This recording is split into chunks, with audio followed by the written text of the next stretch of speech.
começando para poder, né, a gente já ir aprendendo. Tenho certeza que vai ser muita coisa, muita curiosidade nova para muita gente hoje. Espero que gostem. E hoje é um dia muito importante que a gente está aqui comemorando o aniversário de 2 anos do IGAM. E nós, no ano passado, fizemos o curso, né, de História de Maricá, a primeira edição, e foi bem bacana, né, todo mundo aprendeu muito, né, inclusive a gente, foi muito prazeroso. Alguns alunos viraram professores, né, no meio do caminho, porque a gente descobriu assim, muita coisa legal entre os alunos. Então, hoje é um dia de muita felicidade para a gente, né? Porque o Instituto Histórico, na verdade, ele não é Renata Gama e não é Miguel Ângelo. O Instituto Histórico é uma construção, né? É uma construção, como o pessoal fala, a palavra da moda, né? De resistência. Porque a gente precisa valorizar a história do nosso país, a história da nossa cidade, né? Principalmente as histórias que foram silenciadas, né? A história do pobre, do sofredor, que ninguém acha bonito, mas que foram as pessoas que construíram esse país, né? E que fizeram muitas obras de arte, que fizeram muita coisa boa, que deixaram muitas tradições, um legado fantástico para a gente, na nossa cultura. Então, hoje a gente está aqui para celebrar isso, né? O aniversário do IGAM, que carrega tudo isso junto. E assim, na verdade aqui é um grupo de amigos, né? Todo mundo se ajudando aqui. Agradeço o Léo, que está aqui com a gente sempre, né, dando essa cobertura, né, de infraestrutura. Agradeço ao Adriano, dono da fazenda, que sempre abre a fazenda para a gente, com o maior carinho, não cobra nada, porque o IGAM é um instituto que não tem fins lucrativos, né, a gente não tem dinheiro, então tudo aqui é voluntariado mesmo. Quer falar? Boa tarde a todos. Gostaria de agradecer a presença de todos, dos alunos da primeira edição do curso. Gostaria de agradecer também ao Sérgio Toledo, representando aqui o Instituto Histórico, Geográfico e Ambiental de São Gonçalo. Nosso instituto ele tem como objetivo preservar a história e o patrimônio cultural, a geografia do município de Maricá. Hoje é um dia de festa, mas também é um dia onde nós iremos contar a história de Maricá. Contar a história de Maricá por meio de um tema tão complexo, que não se tem muitas notícias, mas que estão tendo novas descobertas, que é o período da escravidão em Maricá. É um dia de festa, mas também é um dia em que o Instituto ele firma o seu objetivo, que é contar a história, que é preservar o patrimônio histórico-cultural. Gostaria de agradecer ao Adriano, mais uma vez, proprietário da fazenda, ao pessoal da feirinha, que está aqui presente, ao Léo, que está gravando, para depois botar no nosso canal. E é isso. Sigamos, viva o nosso instituto e viva a história de Maricá. Então, eu já convido para compor a nossa mesa o Paulo César. Deixa eu ver aqui para ele. Agradeço a Andréia também, que está aí desde cedo na luta, ajudando a gente.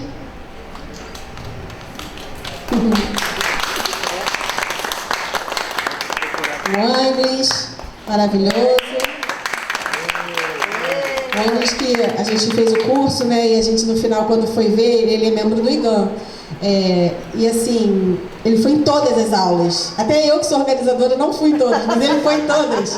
Porque eu precisei viajar. E depois a minha filha ficou internada, então eu tive alguns motivos para precisar faltar. E ele deu cobertura 100% pra gente, foi maravilhoso. Obrigado, Agnes. Eu vou pegar meu computador, acho que eu perdi o tempo, cara. Já começa.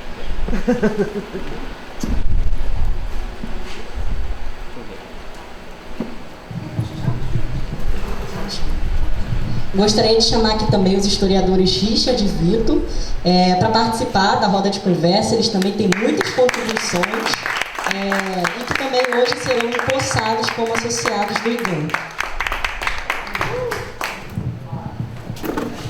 Deixa se acomodar.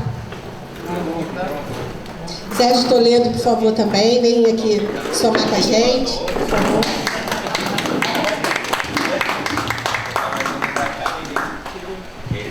Paulo.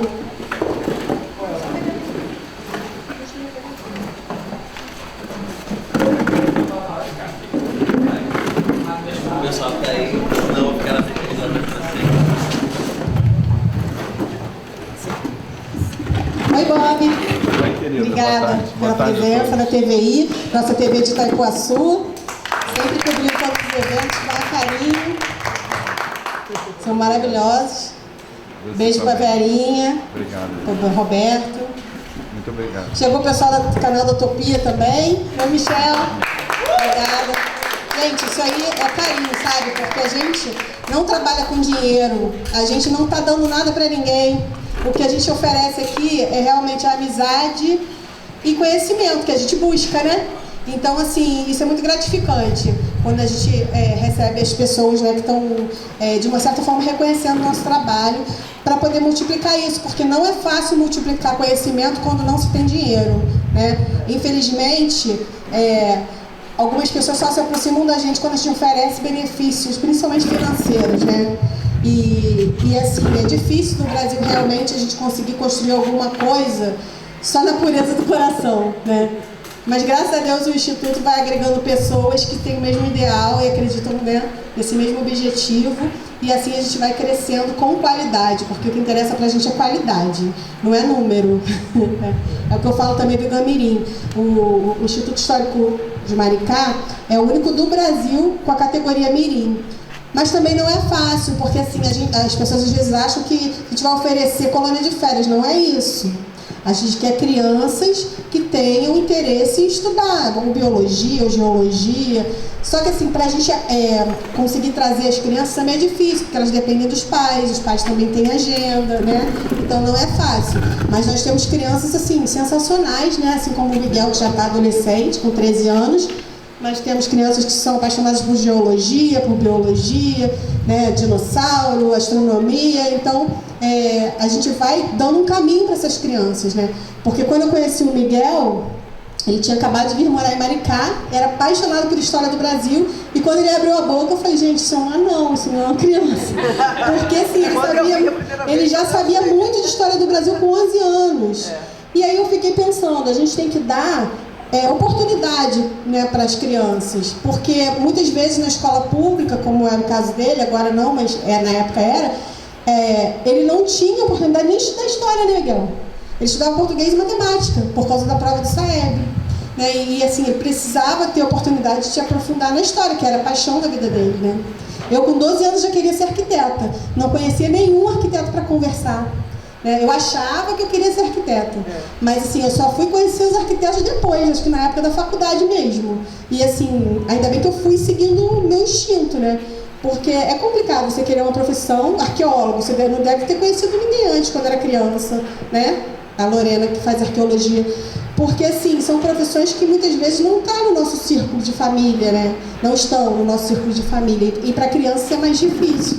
Então a gente tem que estar com o olhar sempre atento para as crianças e buscar ajudar, né, encaminhar, para que a gente tenha um mundo melhor, né, de pessoas felizes, realizadas em suas vidas, né. Então, vamos começar, Miguel?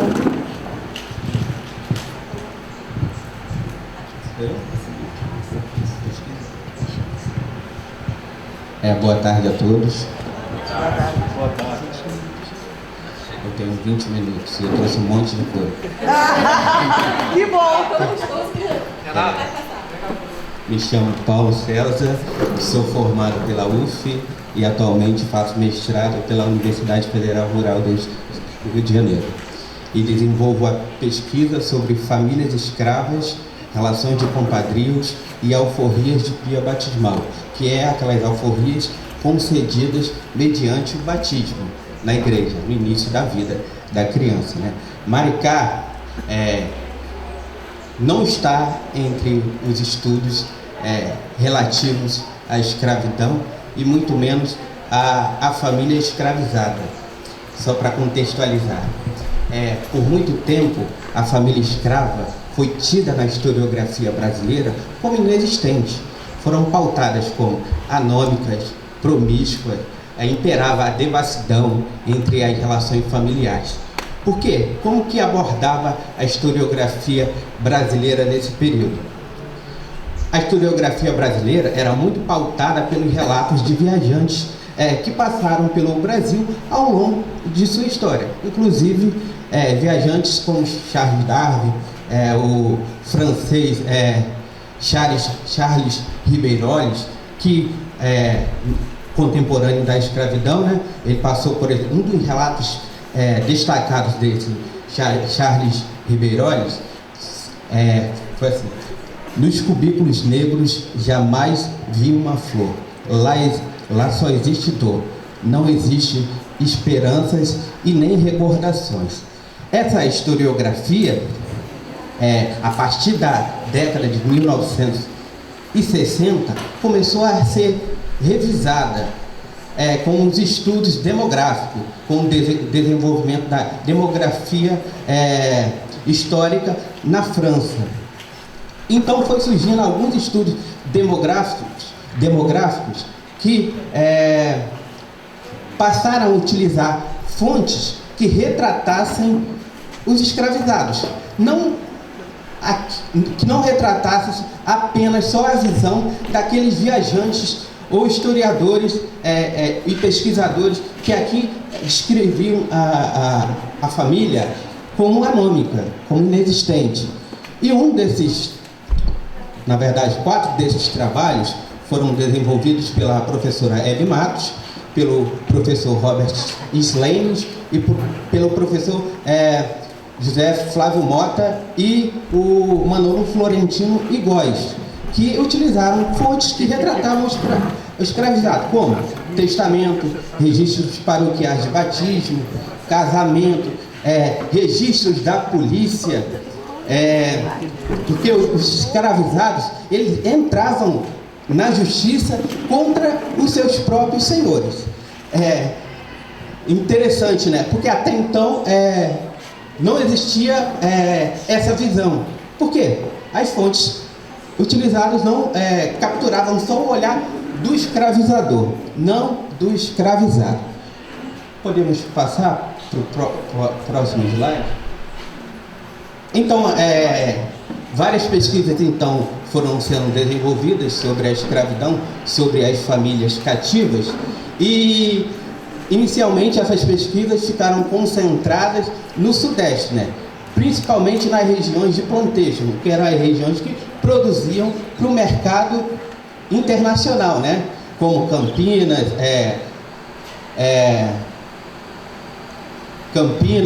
Lorena, ambas em São Paulo, como Jacutinga aqui no Rio de Janeiro, como São Sebastião, que era uma região em que ocorria também muito desembarques de africanos. Esse é o título da minha pesquisa. Eu sou orientando de Souza Martins e sou co-orientado pelo professor Roberto Guedes, que também desenvolve pesquisa sobre o Rio de Janeiro e sobre São Paulo, sobre a freguesia de Porto Feliz, que tem uma similitude com Maricá. Porque ambas essas regiões, por muito tempo, foram relegadas. Os historiadores passaram a só investigar as regiões de plantation, que eram regiões economicamente mais destacadas no período, né? Por que não investigar a escravidão com áreas que tinham um grande quantitativo de escravizados? Assim pensavam os historiadores.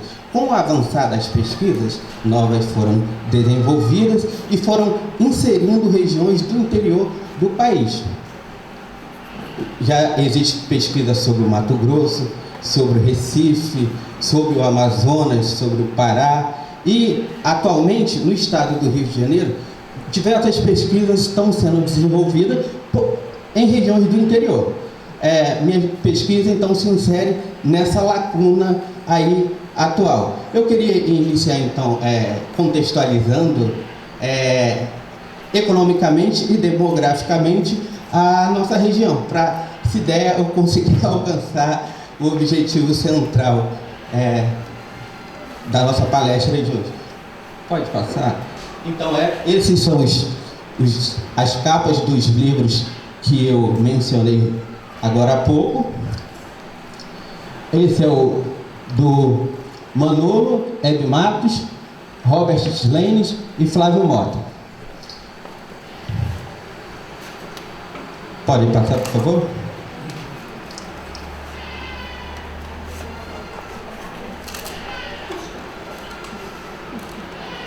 Então, essas são as fontes para se estudar a escravidão. Registros de cartório, registros da polícia, relatórios de presidente de província. Essa é uma fonte nova e pouco conhecida pelos historiadores.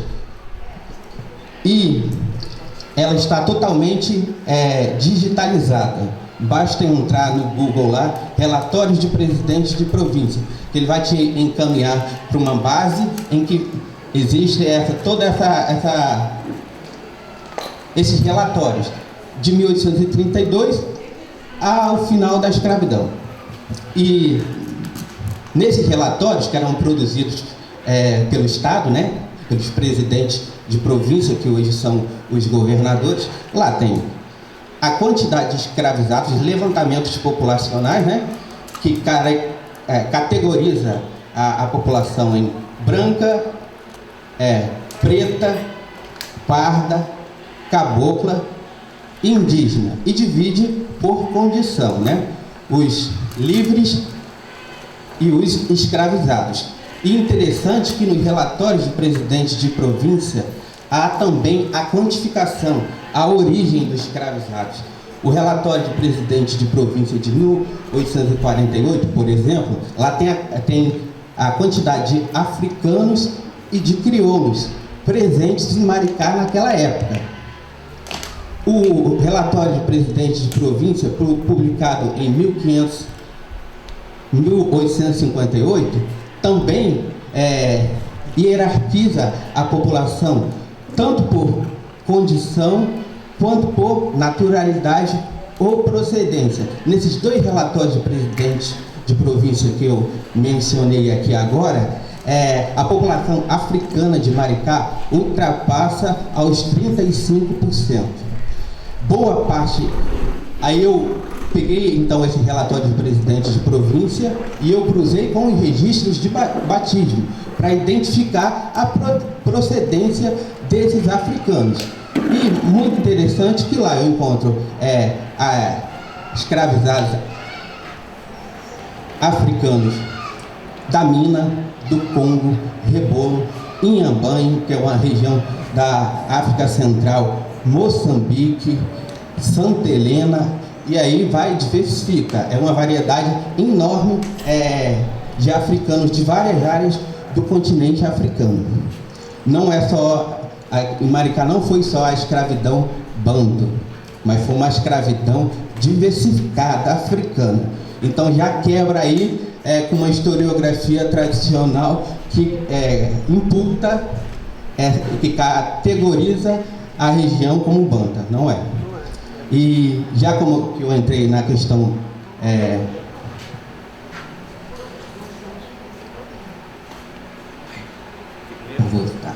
porque eu fico ansioso, é muita informação e eu quero falar tudo, eu fico, muita informação e eu fico querendo falar e acabo me enrolando, mas se algo faltar, pode falar de novo, o professor é assim mesmo, tá?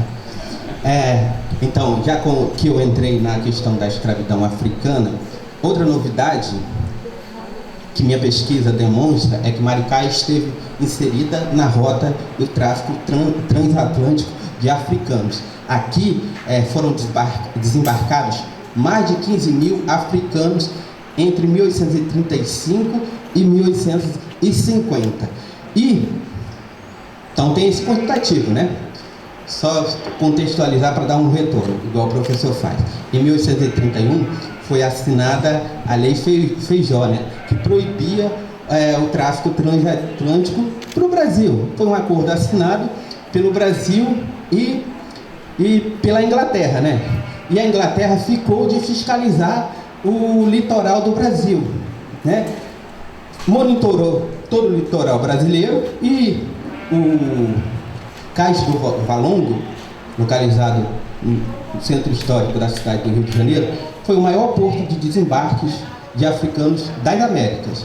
E com esse monitoramento, o Cais do Valongo encerrou suas atividades. Mas o tráfico não cessou. Qual foi a estratégia utilizada pelos traficantes e também pelas autoridades do Brasil, apesar de ter assinado a lei, agiam em favor do tráfico. Essa é a palavra melhor.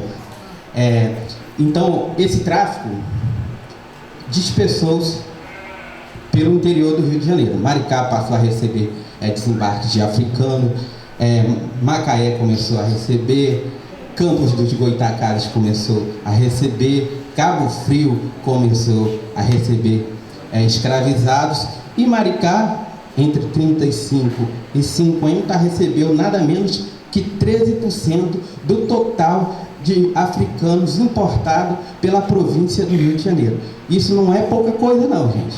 Foram 38 embarcações aqui aportadas e outras nem chegaram a desembarcar, porque a Marinha Britânica já capturou essas embarcações antes mesmo dela aportar. Uma pesquisa rápida na Hemeroteca Digital, para aqueles que desejam pesquisar, né? Não só a história da escravidão, mas a história econômica, demográfica e social de Maricá. Você coloca lá, vai pesquisar os periódicos, né? Coloca lá Maricá, entre aspas. Lá vai te dar uma infinidade de horizontes de pesquisa.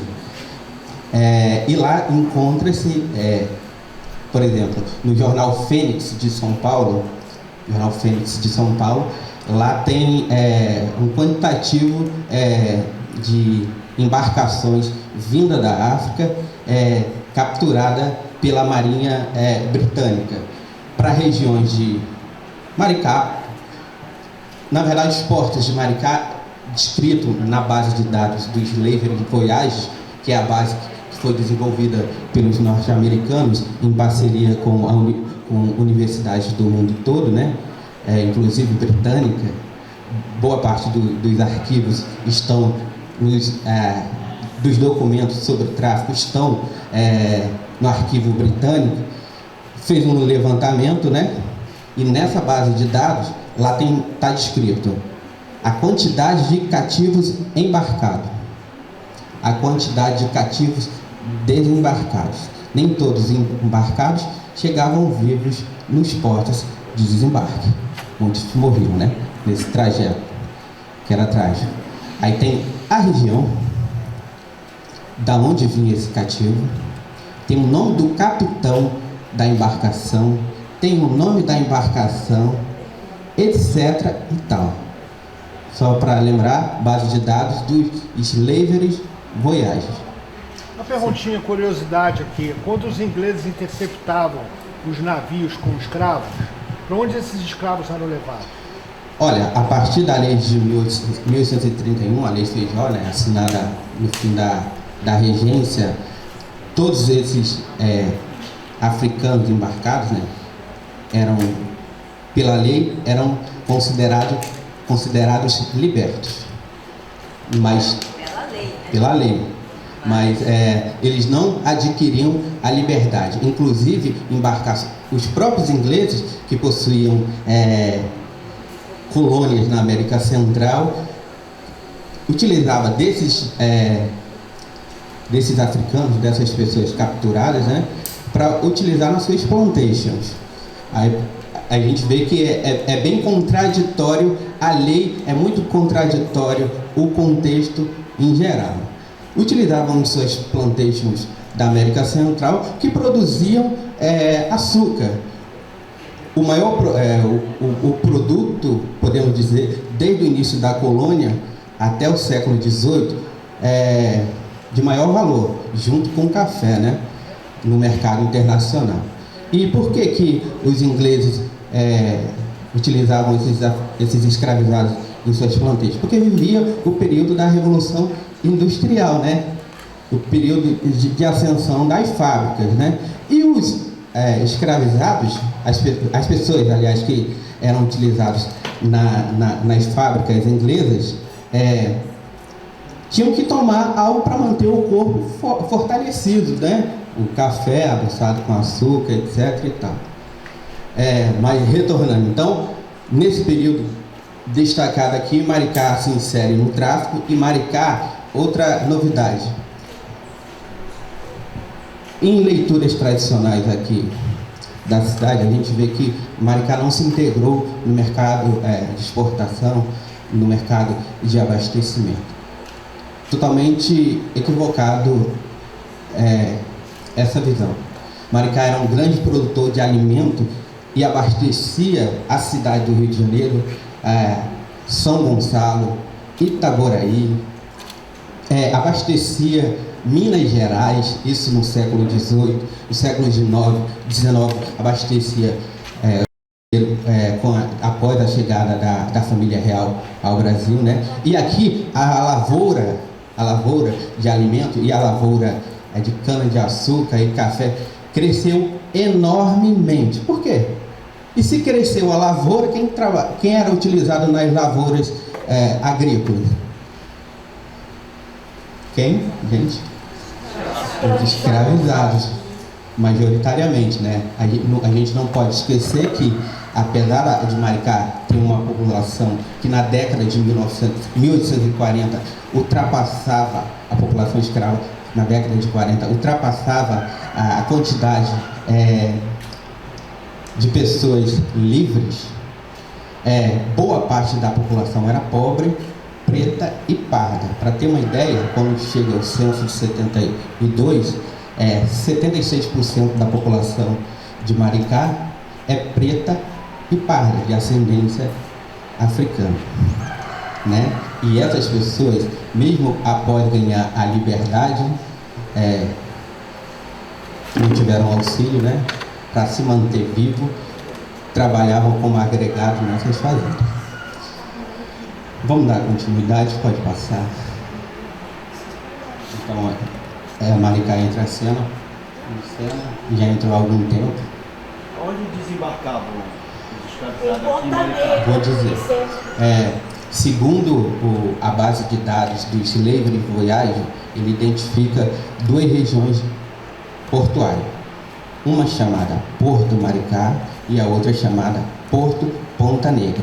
Mas sabe-se, por essas pesquisas, que as ilhas de Maricá eram locais de desembarque. A população também que chegavam na década de 1840, 1850, o Rio de Janeiro sofreu da malária, tá? E para que essa população embarcada não transmitisse a malária, foram construídos lazaretos. O que eram lazaretos? Eram hospitais construídos afastados das freguesias, das vilas, das cidades, para cuidar dessa população que vinha doente. Para vocês terem uma ideia, nas ilhas de Maricá tinha um lazareto.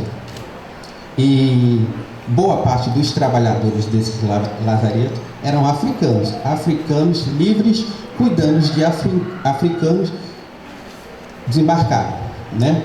E a mão de obra escravizada, ela foi a base da economia maricaense. A gente vai ver aí, por exemplo, no censo de 1848, também discrimina a população por ocupação.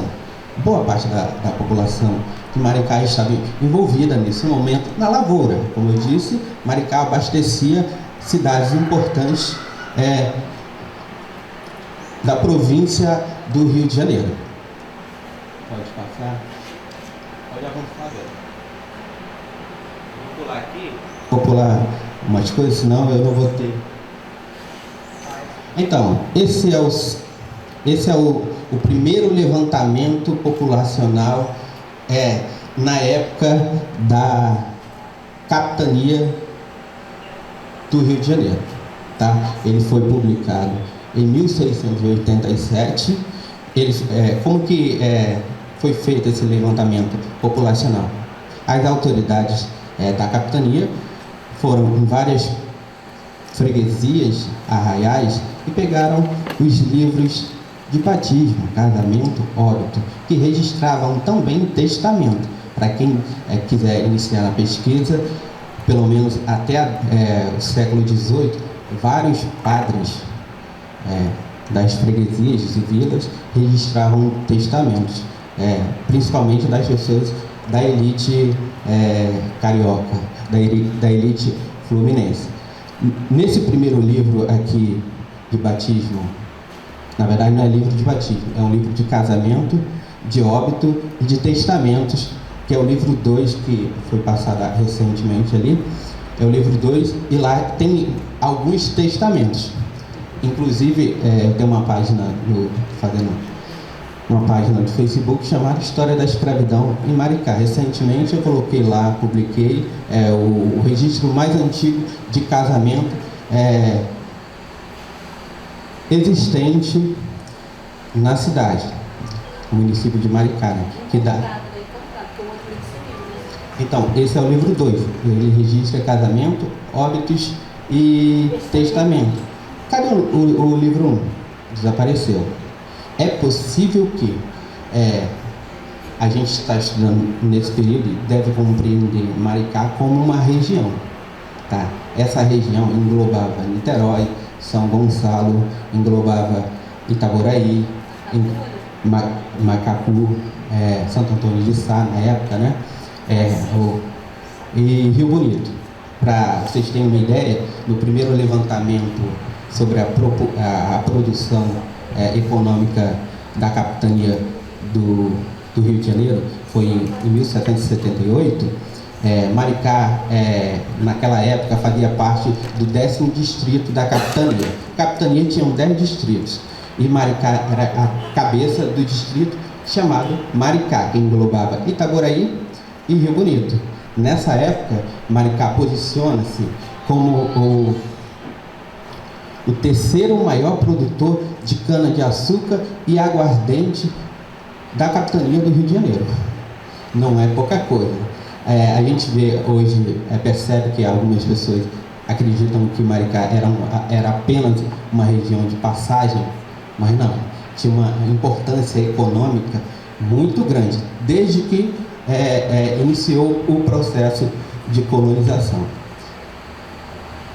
Nesse censo aqui, então, a população de Maricá foi estimada em 894 pessoas de comunhão, né? Aquelas que casaram, que batizaram, etc., que passaram pelos livros da igreja. Nesse levantamento não identifica os escravizados, mas a gente já sabe que eles já estavam lá. Tanto que a gente identifica no livro 2, com casamentos. Pode passar. É só apenas uma estimativa. Porque os senhores feudais que registravam os escravos, né? Não. Como que é? Você coloca, só para não ter, você coloca que através de casamentos, nascimentos, né? E a estimativa de que era 35%, não é? Não. Nessa época. E do final do século XVII, esse levantamento foi feito a partir dos livros eclesiásticos, batismo, casamento e óbito. É uma estimativa da população da capitania do Rio de Janeiro, que englobava Espírito Santo, tá? Então, é uma estimativa, não é o número real da população daquela época. E nesse levantamento, a população de Maricá, só para ressaltar novamente, girava em torno de 894 pessoas. Existiam um pouco mais de 280 fogos. Fogos, para a época, eram habitações, poderiam ser unitárias ou coletivas. Um único fogo, por exemplo, a fazenda de Itaocaia, poderia ser quantificada como fogo, mas existiam várias habitações em seu entorno, agregadas à fazenda. Isso inclui, inclusive, as senzalas. Tá? Fogo ou fogo? Fogos ou fogos? A gente vê, por exemplo, o Príncipe Maximiliano, quando passa no centro da cidade, ele fala, eu não número de focos que tem na cidade. E Isso que ele está explicando, às vezes não é uma casa, às vezes é uma fazenda com várias casas, senzala, no caso do centro de Maricá, nessa época, 1815, na passagem do príncipe austríaco, foi quantificado no centro de Maricá, né, na freguesia de Maricá, que era a sede da paróquia, 800 pessoas vivendo ali no aglomerado urbano. A gente sabe que eles tinham muito mais, porque a visão do príncipe é só sobre o centro, e existiam diversas propriedades rurais em Maricá, como a fazenda do Lagarto, pertencente ao comendador Manuel Ribeiro de Almeida, que era era a maior família escravista de Maricá. A partir dos registros paroquiais de batismo, eu quantifiquei sobre a posse de Manuel Ribeiro e de sua família, que eram políticos importantes e fazendeiros de Maricá, 158 cativos. Seu plantel, sua escravaria, era muito maior do que essa. Essa é uma estimativa a partir dos registros paroquiais de batismo. Mais para frente eu vou utilizar casamento e óbito para capturar mais pessoas dessa posse.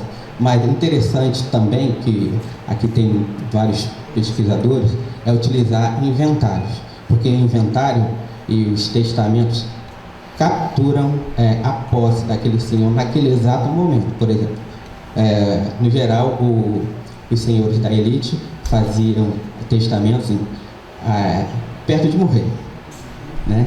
Inclusive é interessante essa história, porque a sociedade era muito católica, e o senhor, com medo de ir para o purgatório, no seu testamento ele libertava vários filhos bastardos que ele teve com escravizados e assumia a paternidade. Algo que ele podia assumir no batismo, mas com vergonha, né, não assumia no leito de morte.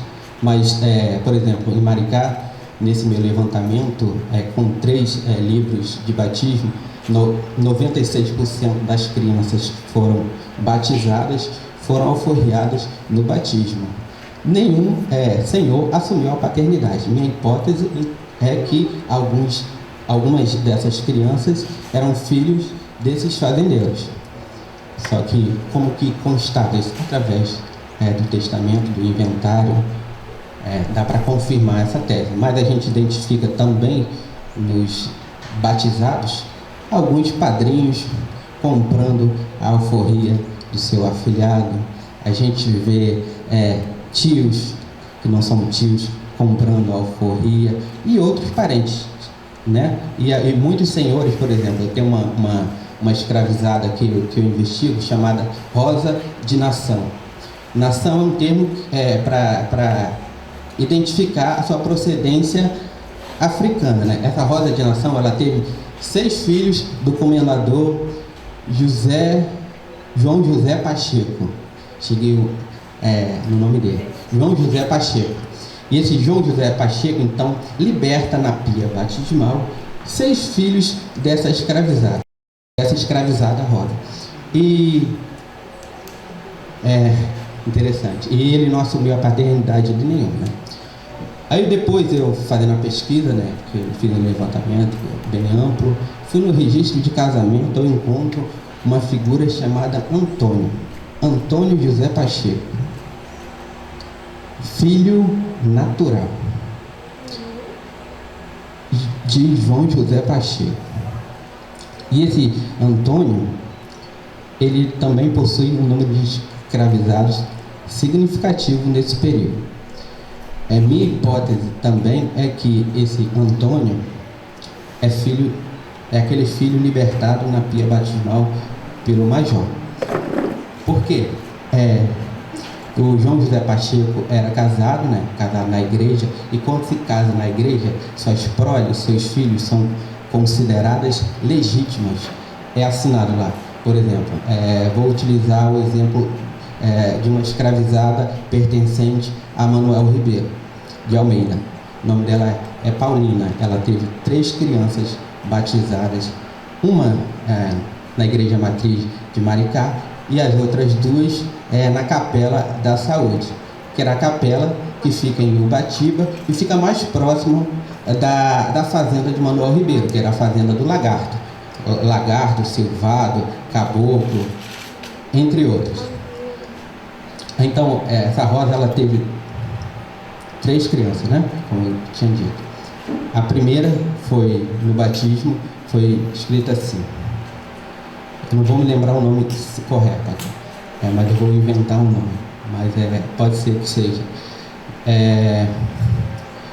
João, aos 3 de março de 1865, foi batizado e recebeu os santos óleos na capela de Nossa Senhora da Saúde, pelo vigário Sebastião de Araújo Gama, um velho conhecido.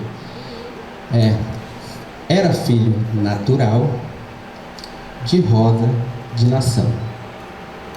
Foram padrinhos João e Maria, escravizados de Manuel Ribeiro. Aqui tem uma peculiaridade, só para acrescentar, que os escravizados da região preferiam escolher como parentes espirituais, né, que são os padrinhos e compadres, outros escravizados ou negros, libertos e fogos. Então, essa mulher, então, ela batizou essa primeira criança, né, como natural, porque natural identifica que ela não era casada na Igreja Católica. Quando é casada na Igreja Católica, acrescenta-se o legítimo, tá? Então, sempre que, ao começar a ler o livro de batismo, está escrito legítimo, é porque aquela pessoa é casada na Igreja Católica. Se tiver natural, é que ela não é casada na Igreja Católica, mas tem que ter o cuidado, porque os vigários, padres aqui da região, nem sempre eles tinham acuidade ou cuidado com os registros dos escravizados. Então tem que fazer um cruzamento, tá? Por exemplo, tinha o outro termo exposto, né? Que eram, aqui em Maricá funcionou uma Santa Casa da Misericórdia, que eram deixados aquelas crianças enjeitadas pelas famílias, né? E eram cuidados pela igreja. Então, a gente tem que pesquisar. Tem uma fronteira enorme aí, várias possibilidades de pesquisa para a gente realizar, né? Então, a Paulina, que eu estava falando, escravizada de Manuel Ribeiro, no segundo filho ela já aparece casada. E o filho é descrito como legítimo. Interessante que ela escolhe para apadrinhar seus filhos, seus sogros. Maximiliano, eu me lembro que Maximiliano era o avô paterno. A madrinha, né, que era materna, era Mariana, se eu não estou enganado. Então, essa é uma particularidade da região. Então, aqui são as freguesias. Eu tenho um pouquinho de tempo, né? Aqui são as freguesias. Aqui são as freguesias do Rio de Janeiro ao final do século XVIII. Se eu não me engano, a freguesia de Maricá é a número 38. O mapa não está muito bom aqui, não. Mas ela compartilhava a fronteira com Itaboraí, São Gonçalo, etc. e tal. Você está indo para frente. Já vai ter o dedo aqui. É para frente mesmo. Não, ele queria ver o último.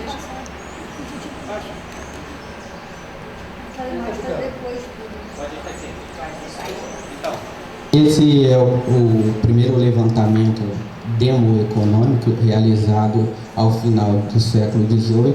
Esses levantamentos eram realizados por mestres de campos, que eram autoridades que controlavam distritos. O distrito de Maricá, como eu disse, era composto por 3 freguesias, que eram a freguesia de Maricá, a freguesia de Itaboraí e a freguesia de Rio Bonito. Então, essas 3 freguesias formavam o distrito de Maricá. Esse é o documento original que foi o levantamento realizado pelo mestre de campo Miguel Antônio Ferreira.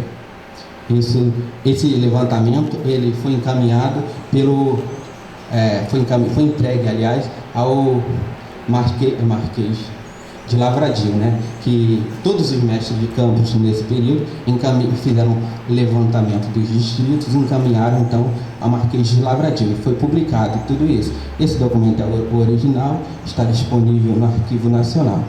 Lá eu encontrei. E tem lá, nessa mesma publicação, tem o levantamento de todos os mestres de campo e suas respectivas freguesias. Pode passar. Então, esse levantamento também é incompleto, tá? Porque o mestre de campo não quantificou todas as propriedades que compunham o distrito, mas aquelas principais. Então, a gente verifica que o distrito de Maricá ali possuía, nessa época, 30 engenhos e 2 engenhocas que produziam açúcar e aguardente. Pode passar. Esse levantamento também, além dos engenhos, ele realizou um levantamento sobre a produção de alimentos. E Maricá aqui, nesse contexto, junto com Itaboraí e Rio Bonito, eram grandes áreas produtoras de alimento.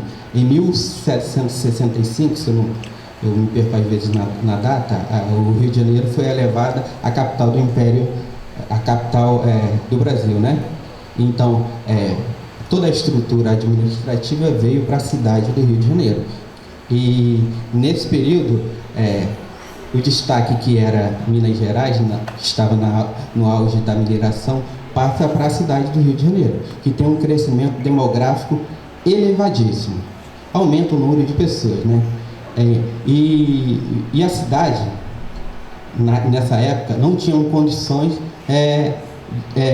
de abastecer toda essa população que estava crescendo ali e que ia crescer ainda mais quando a família real se instala na cidade em 1808.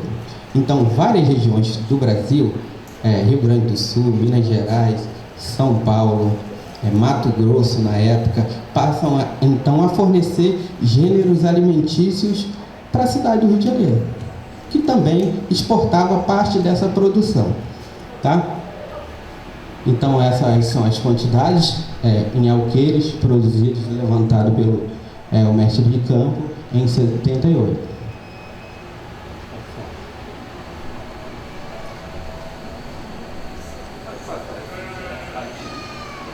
Então, eu trouxe aqui um gráfico que mostra a evolução, né, da população de Maricá.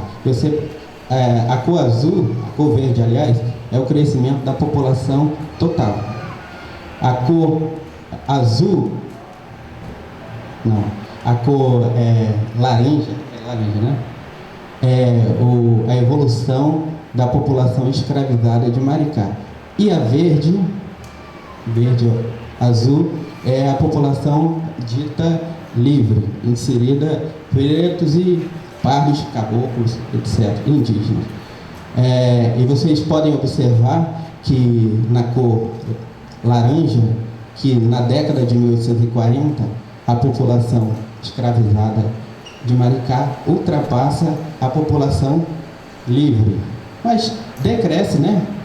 Há uma queda após 1850, quando é assinada a Lei Eusébio de Queiroz. Apesar de ter sido abolido o tráfico transatlântico, não foi definitivo, e o tráfico ilegal permaneceu até 1866, segundo pesquisas atuais. Você vê que a população cativa de Maricá ela começa a decrescer, né?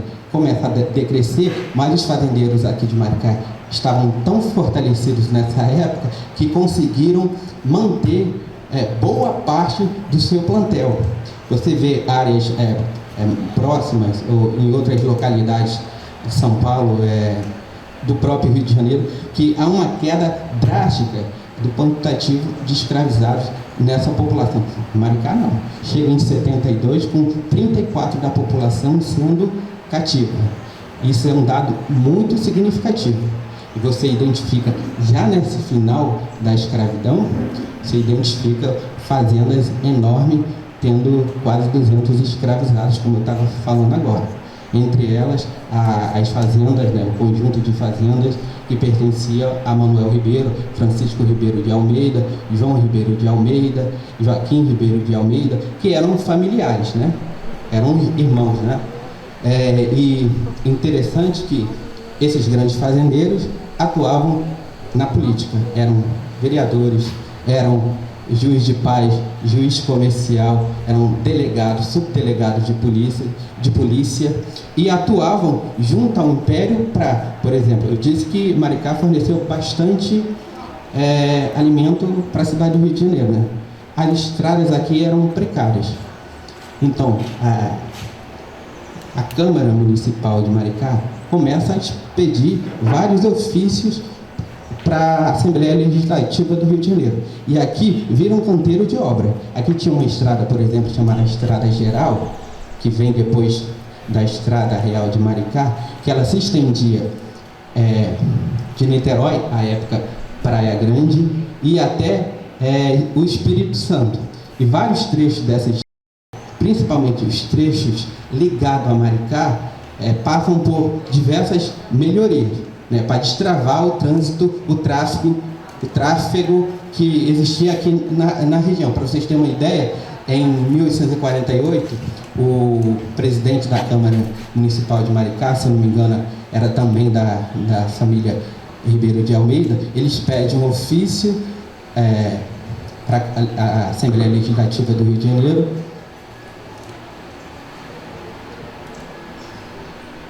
Estou nervoso não. Eles pedem um ofício, né, para a Assembleia Legislativa do Rio de Janeiro, em que ele coloca que aqui diariamente passavam de 200 a 300 tropas de mulas com mercadorias que iam abastecer Niterói e a cidade do Rio de Janeiro. Legal. Pode passar. Essa fonte que eu disse, um mapa estatístico de 1848, que está no relatório do presidente de província, ele também discrimina a população por faixa etária. A gente vê ali que a população adulta é majoritária nesse período. Pode passar? Então, o mesmo mapa discrimina por ocupação. Boa parte da população de Maricá estava envolvido na lavoura, né? Produzia alimento. Aquela categoria ali descrita, lavoura e lavradores, incluía não só os lavradores, mas os grandes fazendeiros e criadores de animais, tá? E interessante que a região era uma região pesqueira, a pesca, além da alimentação, era uma ocupação, né? E garantia autonomia à população escravizada, né? Que iam às suas lagoas piscosas e pescavam aquele alimento para sua família. Pode passar. Então, aqui é outro levantamento sobre o estado civil da população de Maricá. Ali eu discriminei por livre e escravizado. As categorias descritas foram solteiras, casados e viúvas. Você vê que após 48, poucas pessoas escravizadas casavam em Maricá. Porque foi assinada uma lei que proibia que os senhores separassem famílias dos escravizados, né? E o que era a família considerada na época? A família casada na igreja. Apesar das famílias, então, diminuir o número de casamentos, as pessoas continuaram mantendo famílias que a gente chama de famílias consensuais, né? Ou ilegítimas, que era um termo comum na época.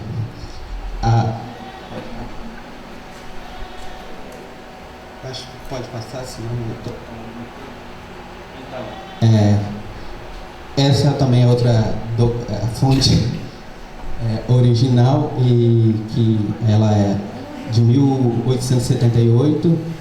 Encontrei num jornal na hemeroteca digital da Biblioteca Nacional e coloca ali Maricá. Tinham nessa época 9 fazendas que plantavam, que existiam 165 mil pés de cafés, e essas 9 fazendas tinham um plantel de 373 escravizados. Pode passar. Então, essas figuras aqui eram figuras importantes da elite fazendeira e da vereança de Maricá. Você tem ali o Joaquim Mariano de Azevedo Soares, que era o proprietário da fazenda do Flamengo e do Fundão, se eu não estou enganado. Ele permaneceu no poder do Flamengo e... Não, o Bananal é outro. É Mariano também, mas não é esse Soares. Isso, exatamente. Exato.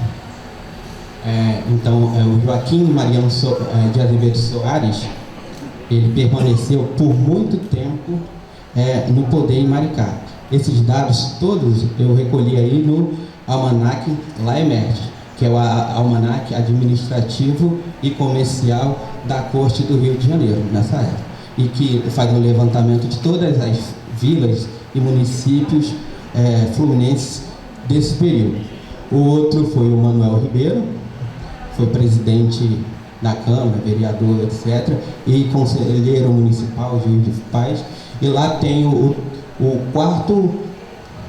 terceiro maior senhor de escravos de Maricá, que é o Antônio Joaquim Soares Ribeiro. Ele conseguiu comprar a fazenda de Ubatiba, que pertencia ao mestre de campo citado, e ele possuía, a partir do meu levantamento nos registros paroquiais, 90 escravizados nessa época. A principal atuação dele, além da atuação agrícola, era como juiz de paz.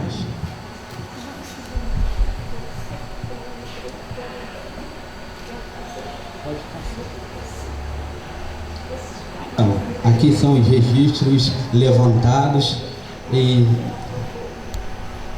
nos livros citados ali na periodização.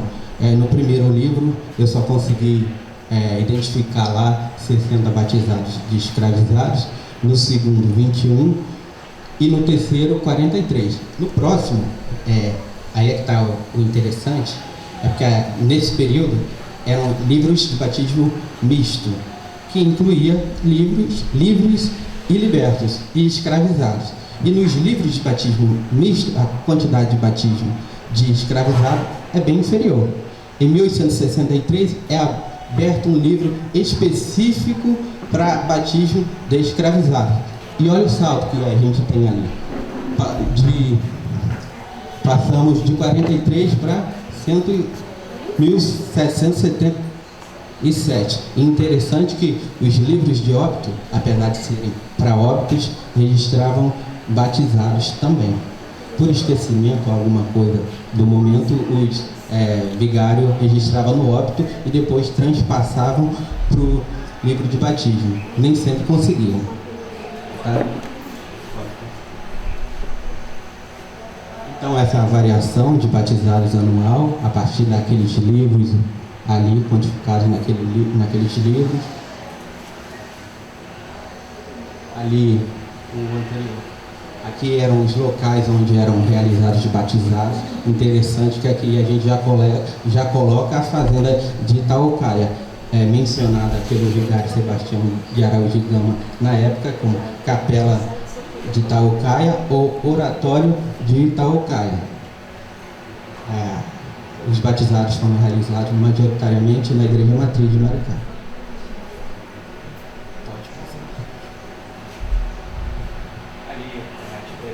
Entre os dia de nascimento e o dia de batismo, apesar de o batizado legitimar a posse do Senhor, e era obrigatório que os batizados fossem realizados até o 8º dia, os senhores de Maricá descumpriam a regra que estava instituída nas constituições primeiras do Arcebispado da Bahia, que foram publicadas em Lisboa em 1777.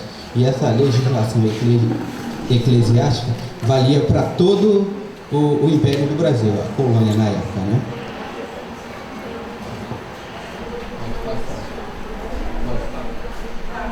Então, a partir... Pode... Na família. Obrigado. Então, essa família de Manuel Ribeiro, eu consegui quantificar, né, rastrear vários componentes dessa família por gerações. Desde a primeira, desde Joaquim Ribeiro de Almeida e sua esposa, né? As pessoas em negrito ali, eles apareceram nos registros de batismo, tendo escravizados batizados naquela época, tá? Então essa é a maior família que eu consegui rastrear. Eu não consegui rastrear todos os componentes, inclusive a Alessandra Lambrac, no seu livro, ela fala do Cirilo Ribeiro de Almeida, e a gente consegue identificar o Cirilo ali como filho de João Ribeiro de Almeida Júnior, que era filho do coronel João Ribeiro de Almeida. E Cirilo também foi padrinho dos filhos de Francisco Ribeiro de Almeida, que era irmão de Manuel Ribeiro de Almeida. Então, era uma prática, na época, as pessoas, tanto livres quanto escravizadas, utilizar o nome e o sobrenome de figuras importantes nessa sociedade.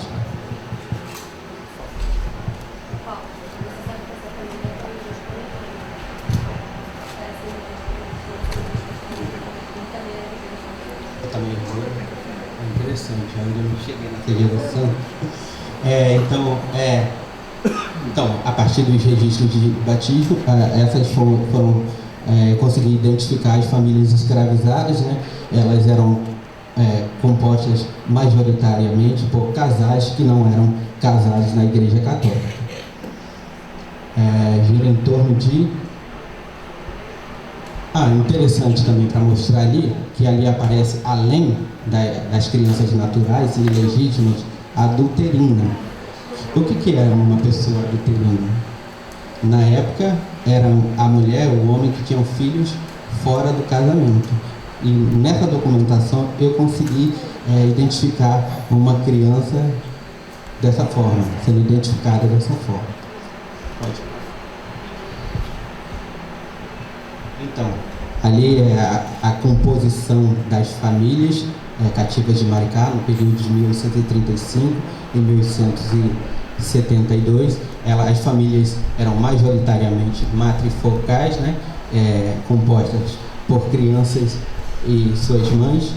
Temos também a presença ali da família patrifocal, que incluía o pai e o seu filho. E temos algumas famílias legítimas e ilegítimas, com dupla composição. Lembra que eu disse que nem sempre os padres eram cuidadosos com os registros? Então, algumas crianças, eles simplesmente não identificavam a legitimidade delas. Para finalizar, eu já me estendi muito mais, essa daqui são as relações de compadrio, né? Então, os cativos de Maricá, batizados na localidade, escolhiam majoritariamente outros escravizados como seu padrinho, como seu compadre, como a sua comadre. Para vocês terem uma ideia, os padrinhos ali, no período, foram 1.315 homens escravizados sendo escolhidos como padrinhos de crianças batizadas na localidade. Na época, a quantidade de batizados foi 1.909 batizados, né? Desses 1.909, 69% tinham padrinhos escravizados. As madrinhas foi 43%. Interessante que, além das madrinhas carnais, né, de carne e osso, escolhia-se as madrinhas espirituais, né, que são as santas protetoras, que são assim identificadas nos registros de batismos da localidade e de outras localidades. Aqui em Maricá, eles tinham como santa protetora Nossa Senhora. Depois, Nossa Senhora do Amparo, e aparece também Nossa Senhora da Conceição e Nossa Senhora do Rosário, como santa protetora. Então eu vou finalizando aqui, eu sei que eu me estendi, alguns dormiram. Esse costume da gente, sempre que batiza, consagrar, 20 pessoas. Consagrar, na época, escolhia-se um padrinho e uma madrinha. O padrinho tinha que ter acima de 14 anos acima, e a madrinha de 12 anos acima. Criança não podia batizar a criança. E na época, criança, no caso da mulher, era a partir dos 12 anos de idade. Já os homens, 14. Por isso que a gente é molecão ainda, né? A gente demora muito a amadurecer. No geral, eu acho que eu vou finalizar aqui, porque já nos estendemos demais. 4? Pode ir? Vocês querem? Pode.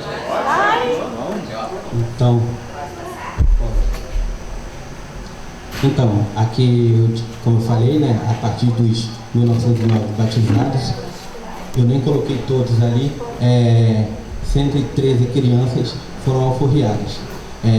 1.791 não foram alforriadas na pia batismal, e tinha algumas que não foram alforriadas na pia batismal, e está ali, ela foi batizada e antes ela já tinha sido alforriada por uma procuração, no cartório já tinham sido expedida alguma documentação, uma carta de alforria, etc. Pode passar. Então, aquele mapa que a gente não consegue ver muito bem, ali é um mapa que está disponível no Arquivo Nacional, e ali identifica as principais rotas do tráfico transatlântico na província do Rio de Janeiro. Aquelas rotas ali do tráfico atlântico também eram utilizadas como rotas marítimas, né? Rotas comerciais, né? E Maricá era uma área muito conhecida pelos navios negreiros e pelos navios de comerciantes, né?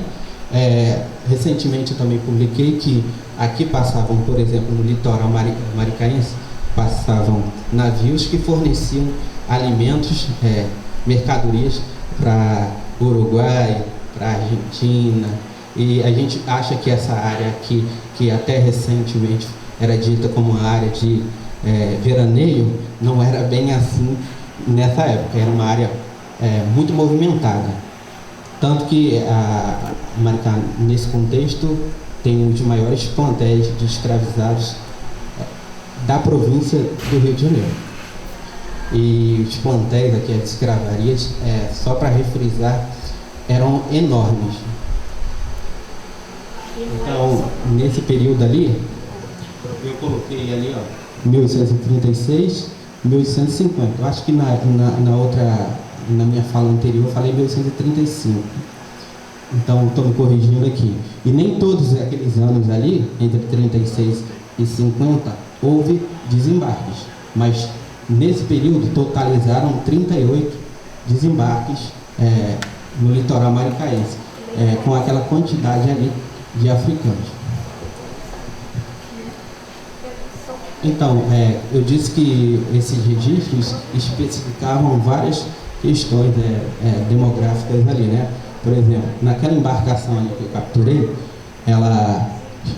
o desembarque, Maricá, ano de desembarque, 1837, local de desembarque, Porto Maricá, nome da embarcação, Aceeira, nome do capitão, Joaquim Pedro Ferreira, total de escravos embarcados, 466, total de escravizados desembarcados, 417, duração da travessia, 35 dias, local onde foram comprados, África Central e Santa Helena. Também na África Central. Então essa é uma descrição que está lá nessa base de dados. Morreram 49 na viagem? Morreram? Isso. Morreram 49 pessoas na travessia. Travessia que não era fácil, né?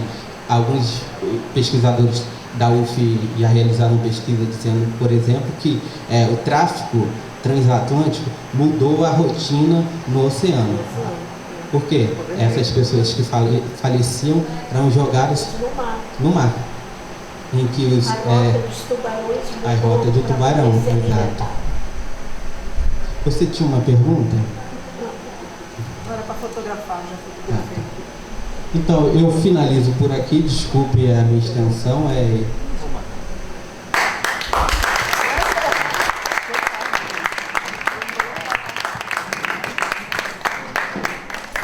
Parabéns ao Paulo por esse trabalho maravilhoso. Gente, isso é só uma palestra, tá? Mas ele ainda vai fazer a dissertação, está fazendo a dissertação que vai ser defendida, provavelmente nesse ano, né?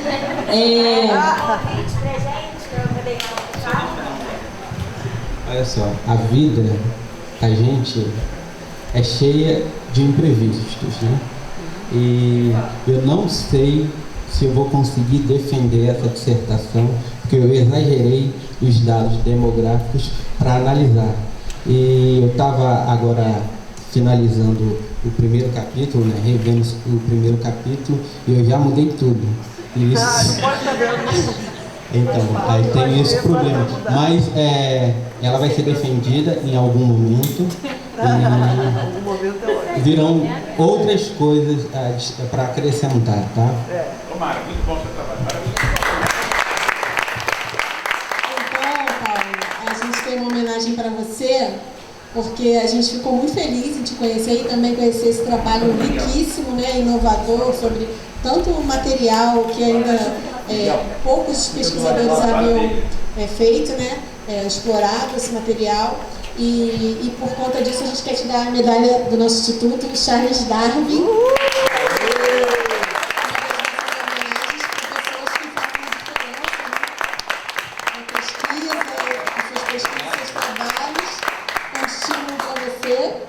Ele é um dos nossos patronos e espero que isso te ajude, te estimule. Eu sei que quando a pessoa é perfeccionista, ela vai ficar mudando, não vai acabar nunca, mas você precisa acabar para fazer o doutorado depois, né?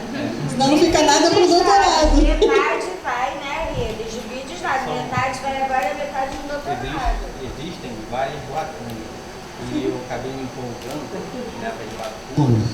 E já viu, né? Nunca termina. Vai rever e tem que refazer de novo, porque encontrou algo novo.